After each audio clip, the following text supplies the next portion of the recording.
আরাফ আয়াত নাম্বার 180 আল্লাহ বলতেছেন ওয়ালিল্লাহিল আসমাউল হুসনা ফাদউ বিহা, আল্লাহর রয়েছে আসমাউল হুসনা 99টি নাম, সুতরাং তোমরা তাকে সে নামেই ডাকো। এবং একই আয়াতে আল্লাহ সতর্ক করলেন ওয়াজারুল লাযিনা ইউলহিদুনা ফি আসমাইহি, তোমাদের মধ্যে যারা ওয়াজারুল লাযিনা, তোমাদের মধ্যে যারা বিকৃতি করে আল্লাহর নাম, ফি আসমাইহি, আল্লাহর নামগুলো যারা বিকৃত করে তোমরা তাদেরকে বয়কট করো। ওয়াজারুল লাযিনা ইউলহিদুনা ফি আসমাইহি, তোমাদের মধ্যে যারা আল্লাহর নামকে বিকৃতি করে ডাকে তাদেরকে কি করো?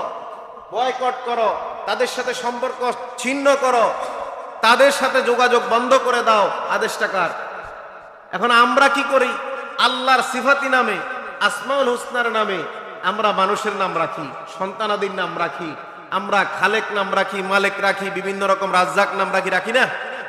এই নামগুলাকে আমরা সমাজে কিভাবে ডাকি? কথাটা কত গভীরের চিন্তা করে দেখেন। আল্লাহ বললেন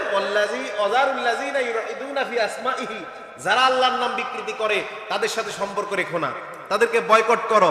এখন দেখেন তো চিন্তা করে, আমরা কথায় কথায় আল্লাহর সিফাতি নাম দ্বারা যে মানুষের নামগুলো আছে সেই নামের আগে আমরা আব্দুল শব্দটা অনেকেই ব্যবহার করি না, আব্দুল মালিকও বলি না, আব্দুল খালেক বলি না, আব্দুল জব্বার বলি না, কি কথা কয় না, আব্দুল কাদির বলি না, অথচ নামগুলো কার?